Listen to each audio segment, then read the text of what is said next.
Welcome to iAMradio number 8. Today I will be talking about how to interrupt responding from a trauma pattern. And when I use the word trauma, I sort of cringe a little because it's a big one. Hey, Trina. And it carries a lot of things with it. If you've seen some of my other work, I talk about the power of language and how each word or concept has kind of a suitcase, and on the suitcase is the word or the concept written, and when you use it, you use or bring with you all the shit in the suitcase. So right now I'm talking about how certain words can be bigger and really not that helpful. So trauma to me is a big word. When I'm using it here, I'm talking about small instances, if trauma can be small, where maybe there was one thing that wasn't that big of a deal, like somebody said something mean, but it registered as a big deal, or maybe it was something bigger, or maybe something longer. In any case, this is a tool that you can use, and your key takeaway for today will be this phrase, "How now, brown cow?" This is how we get out. So, imagine this. You grew up and you had this truck. This was your first truck. And as you can tell by the body shape, it's an older truck. This is like in 1927. And to get this truck to work, you had to do 8 or 9 different things to see what 8 or 9 different things you needed to do next to make the truck work. And once the truck was on the road, you had to do a bunch of other stuff to keep the truck going. It took you a while to learn how to get places in this busted ass truck, but you were bright and committed and you did it. Now, fast forward to 2022, you have a car that's not a busted 19 whatever. You have a regular one. But because you're living in the past, you use those 8 or 9 things to find the 8 or 9 things, and then you try to do a bunch of other stuff while you're driving, and you can't get it to work. And you think like, oh man, all the cars today are busted, nothing ever works. What's wrong? And you keep trying to do all the things you know how to do to make the truck that you had work with a car that functions normally. This is how trauma-inspired thinking shows up in our lives. We as adults in now neutral environments do a bunch of weird shit to make something work that works on its own. Anybody know what I'm talking about? An example of this would be communication. In the 2022 vehicle, you could say, this is what I mean, and this is what I want, and I don't like that.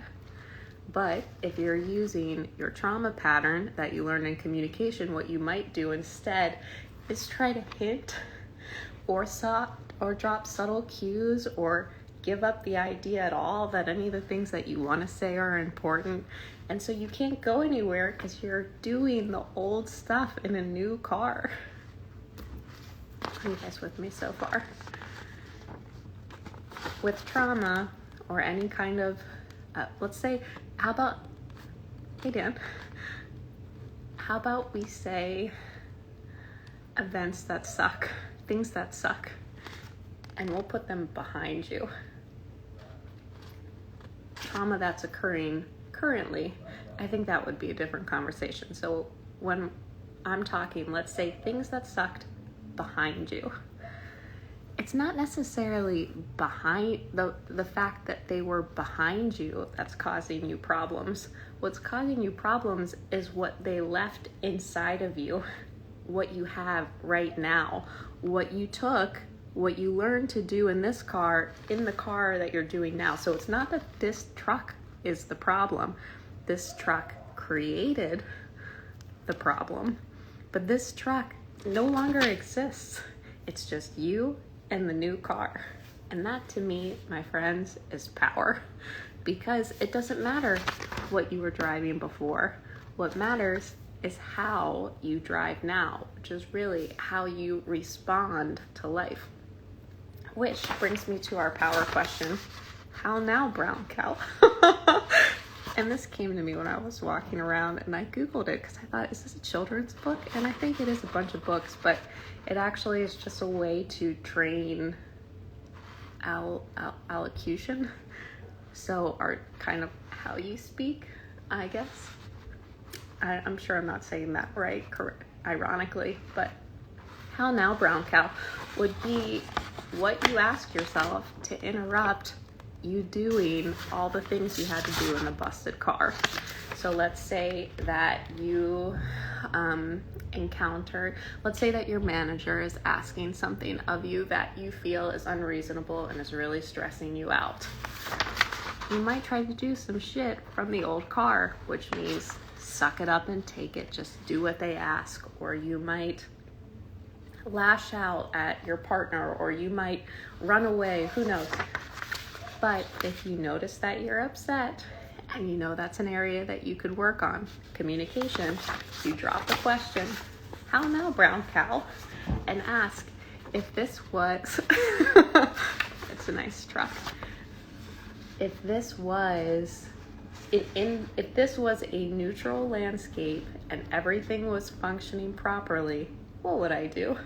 Well, I would tell my manager, hey, that seems like a little unreasonable of a request given the things that I have on my table.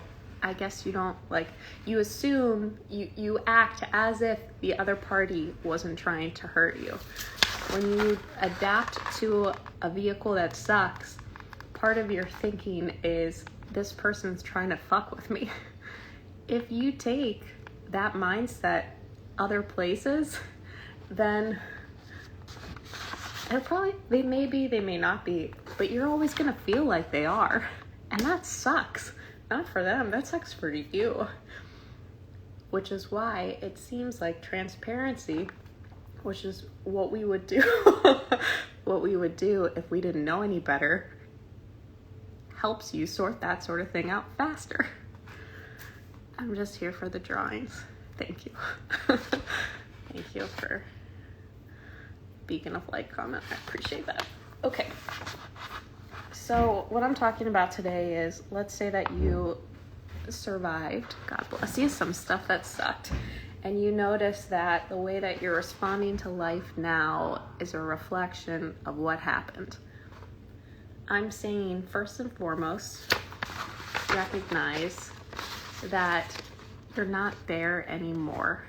So it's not what was that is your current problem. Your current problem is how you learned to respond to what was and how you've carried that with you, which is amazing because you can't do shit about the past except let it be. Which brings us to the present. And this opportunity of learning how to drive vehicles that are faulty is how I got to do the work I'm doing today. As you can imagine, by the depth with which I've gone into things, I had several things I adapted to that were curious. So I guess I share that to say this isn't hypothetical. This really saved me from myself. And I also roll out what I learn or what I receive to clients. And so what I'm offering you is already tested.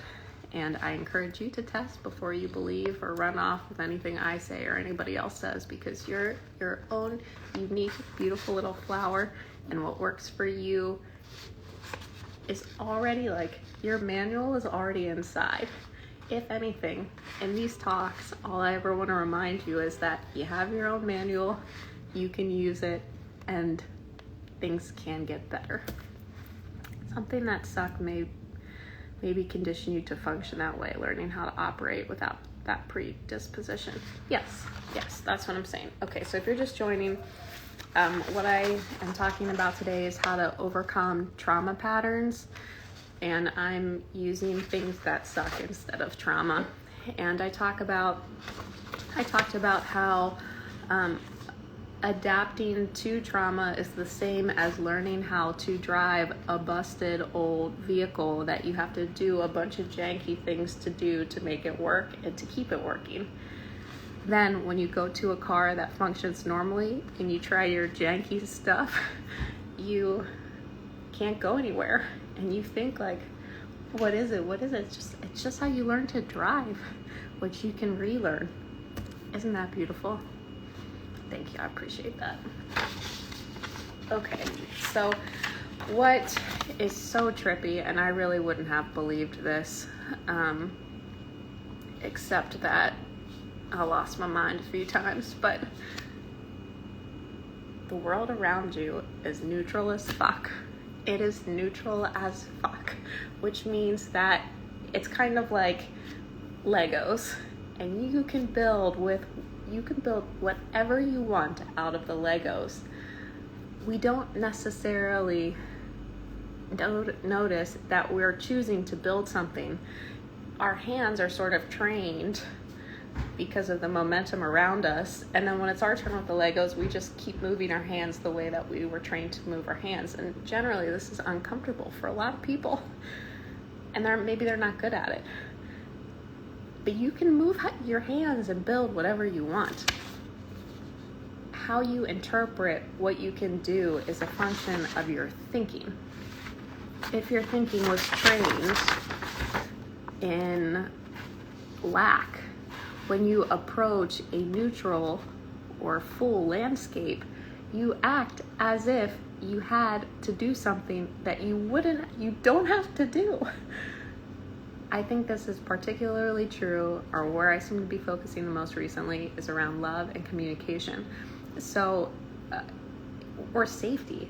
And if you've seen some of my other broadcasts, I point out that your problem, I'm sorry to say, is generally not what you think it is. Let me show you an example. Let's say that you have some friends, and one of your friends is doing something whack, and you get upset. And let's say the whack thing they did was they didn't respond to you or remember your birthday or something, and so you're angry. I learned how to write backwards and upside down for these. Not perfectly, but it's been really fun. And if you're ever bored somewhere, you too could develop these skills. Anyhow, so you have a friend that's doing something and you're angry, and you think, this motherfucker, it's because of this person, this guy, I'm angry because of him. Oh no. You're angry because of how you're interpreting what he's doing. And how you're interpreting it is a function of what you believe. And what you believe is generally derived from what you did or didn't have in your formative experience. And so here you are, angry at your friend, thinking, fucker, it's all his fault, when really it goes way back in time. And I'm not really sold on the idea of linear time, and if it really is your childhood, because things are kind of trippy and twisty once you get in there and move it around. But for simplicity, let's let time be fixed, and let's let your history exist. So here you are thinking, you might think, okay, I got to solve this problem. How am I going to change my friend so I'm not angry? You see how silly this is? You likely do this with the people that are closest to you. This isn't where the problem is. The problem is how you're interpreting it, and how you're interpreting it must be in a way that makes you feel really disempowered, or you wouldn't be so angry. What you might have learned, and so as humans, as a collection, we've been trained to look at things with holes, and many of the holes are around that we're fucking divine. So we don't think, oh, anything could be possible. We think, how do we deal with the scarcity? How do I protect myself? I'm not going to go into how you don't really exist today. I'm not sure if when I start to talk about that stuff, it takes away from the messaging of things that are grounded, but know that I got there from here, and it makes just as much sense as this stuff does. Even with the awareness, how do we not take the holes, receptors of your first picture impressionable on the neutral of now? Okay, great question. So basically, I think what you're asking is, even if you know that this is happening, and that's not enough, what can you do? You love it. You love it. You love the fuck out of your holes. And that's another thing I wouldn't have believed. I fought every inch of my being the whole way to here. Because one of my patterns, my old patterns, is that I have to earn it, or I need to be special, I need to suffer, I need to blah, blah, blah.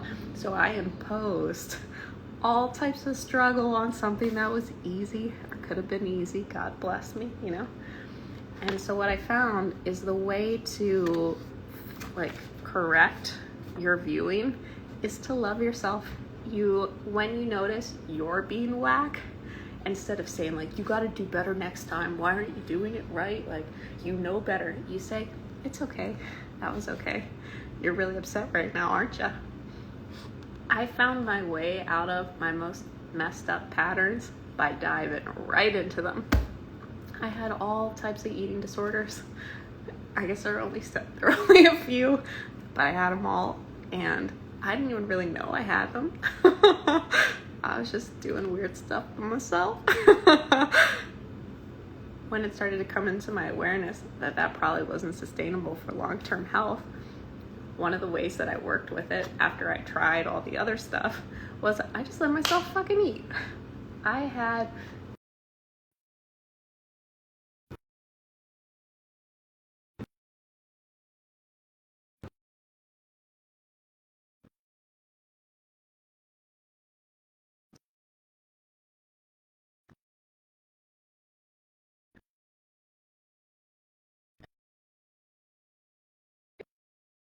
scroll. Is my audio okay? Yeah, okay. So I would have, no shit, for 3 to 6 months, I had oatmeal every day with almost all the brown sugar you could. It was like a 1-to-1 ratio. All the butter I wanted, you name it, I did it. I had it. And once I stopped fighting myself on food, then I came to balance naturally. It's effortless now. I have nothing to fight because I know that I don't really want those. It's it gave me space to see what I really valued and to prioritize it. What I really value is being able to think cleanly. If my body's recovering from eating too much or eating too little, I can't. And so I can't do the thing I love the most, which is this. So I stopped fighting me. Abusive relationship? The fucking... I don't know if I would recommend that to everybody. I don't know what level you got to be on to survive something like that, but I was like, all right, fine then. And I just, let's do it. And once you let yourself do things that are toxic, once you're not fighting you about it, then you don't really have to fight you to leave. You're free. You're free. So whatever you're doing, I can't tell you enough. Just love it. Just be nice to yourself. The reason you have holes is because your experience of unconditional love was compromised by the community at large, the collection at large, or your very well-meaning, even if not well-meaning parents. So your destination in trauma patterns is unconditional love, which means that you are nice to yourself no matter what you're doing, and you think to yourself, man, this must be perfect. Another thing I learned was you don't know really how you should be. A lot of my best assets I judged into nothingness. There is a Friedrich Nietzsche quote. I think Tennessee Williams says it too. That's be careful you don't throw out your angels with your demons. Fuck men. my ability to think laterally, my ability to be creative were all predicated on me not being able to function like a normal person. But I was so mad and sad I wasn't functioning normally that I squashed all those things. I squashed them. I was like, no, Shaylee, get in line with everybody else. You were messed up, but you won't be messed up anymore. It's a strange journey to be a human. So my point is, with the things that you might be judging from even your old patterns, they're likely your gifts. I said this, I did an earlier take and I X'd it and opened again, but I talked about this is part of what makes you an X-Men. If you've been through some shit, then you got some skills. It's kind of like what side of the coin is up. So on one side of the coin, I had a really chaotic and abusive childhood. And then I did a bunch of stuff to myself, copying and pasting those patterns. Is that side of the coin up, or the other side of the coin up, where it's like, wow, now I like detached so far from life, I got to see it. So like all these really cool things happened because I let myself turn the coin over. So if you have been through some stuff, God bless you. God blessed you for reals. You just gotta flip your coin over. And like I was saying earlier about the truck, we're not in this truck anymore. This truck doesn't exist anymore. It's been scrapped into jewelry they're selling in New York somewhere. Like it's not, this isn't real anymore. It's okay. When you put the truck down, if you had this, as you dismantle your response, like how you learned to adapt, you might find some emotions, a lot, depending on what you were working with, and you gotta feel them. It's the thinking, all this excess thinking. So when I was talking about the 2022 vehicle, you get in, you turn the key, you go. It's very simple.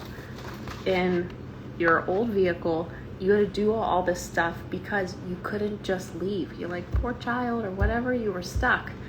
And the thinking helped make it okay. But it wasn't okay. I mean, it's okay because it was, but it wasn't okay. And then it's kind of, there are some things to feel when you come to claim the simplicity of what life actually is, and that it is neutral and it didn't have to suck. All right, so the power question for today is, how now, brown cow? This is your key takeaway, and this is the question you can ask yourself when you notice you're doing something that's probably not sustainable, healthy, or aligned. It means that you're using some tricks and things you used to adapt to a faulty vehicle. But you're in a new vehicle now. Your vehicle works just fine. It's a neutral landscape. So you can ask yourself, if I didn't know all these weird ass things I had to do, what's the simplest thing to do? What makes sense? The feedback I get on presentations and the work with clients generally is like, wow, that makes sense. I'll say something real strange, I'll put a real weird picture out there, and they'll be like, yeah, that makes sense. What's neutral makes sense. Life's not that complicated. It's not. It's really simple. But like I said, the collection has given us a bunch of weird ideas of things we have to do to make it work, but it just kind of works on its own. Okay, the other thing I talked about, all right, so I want to recap, and what I'm recapping is what to do when you notice that you're responding from something that you think is related to trauma or something that sucked behind you. And your power question is, how now, brown cow, which is, if you didn't know what you were supposed to do, if you let it make sense, if you just had to put the key in and turn it and go, what would you try to do? There might be a lot of fear to overcome and act, like making some of this actionable. do it in tiny baby steps. You don't have to have all the conversations at once. You don't have to do all the things at once. You just dabble, let yourself dabble. There is a neutrality to life that's amazing and beautiful and exists all the time. And when you clean up your thinking, then things here just move. It's very simple. There's thinking that you have that's related to your personal experience, and then there's thinking that you have that's from the collection. And the collection ideas aren't that great, I'm sorry to say, but I think that they had a divine role, etc. I'm not going to judge them, I'm going to love them. But there are ones that seem to make life feel better. I pointed out that you too can learn to write backwards and upside down. And that when you're angry at somebody or you're feeling some type of way about what somebody else is doing, it's not their fault. Angels, if you're angry about what they're doing and you think you'll feel better when they change what they're doing, I'd press pause and roll the tape back and see, like, how am I interpreting this? I think this was either the last iAMradio or the one before it, but ask, what are you thinking about this that's making you feel some type of way? Nobody makes you feel any type of way. You do by how you interpret it. At the same time, when you feel stuff over here in neutrality, if you're mad in neutrality, if you feel something in neutrality, it's because it's a signal. Your emotions over here are gold. In neutral landscape, emotions are how you navigate. If something makes you mad in neutrality, it's because something's not right. If something makes you tired or sad or sick, it's because something's not right. Isn't that great? You have a guidance system built the fuck in. When this is cleaned out, and you're not having emotions because of how you're thinking, then you can use your emotions to navigate. I talked about giving yourself grace when you come to clean up your patterns. It's okay. What you want to teach you is unconditional love. That's how you come back to neutral. And unconditional love looks like you don't judge yourself. Who knows? You could be right. What you do is you love yourself, you soothe yourself, you breathe, you practice taking leadership of your awareness, of your nervous system, of your senses. You start practicing being here. And the more that you're here, the more that these fade out and the more of the neutral landscape is revealed. I also talked about, it seems like if you can't beat a pattern, join it. I think it's Ben Franklin who says, if a man persists in his folly, he'll be wise, or something like that. I found that to be true. When I'm coaching people and they're working their way out of exercise, like into exercise, or out of a overeating pattern, or they're trying to be productive, and when they're not, I tell them, like, start by giving yourself permission for whatever you're doing. If you're not working on your book, own it. Own it. If you are gonna be late to everything, own it. Whatever you're doing now, like, start by letting it be okay, and you own it. And when you own it, then the old stuff starts to fade, because you're practicing the simplicity that is natural to life. Thank you so much, everybody, for coming out and for your comments and your questions. That concludes my presentation for today. Can I pay you to follow me around? No, but you can pay me to coach you. I don't know, maybe I would follow you around. I guess in neutral, there are no absolutes. What's correct changes all the time, and so you can't really have a hard and fast, I always do this, I never do that. What's correct is relative. So who knows? I would give myself the freedom to answer that question at that time. All right. Thank you so much, everybody. I hope you have a lovely evening.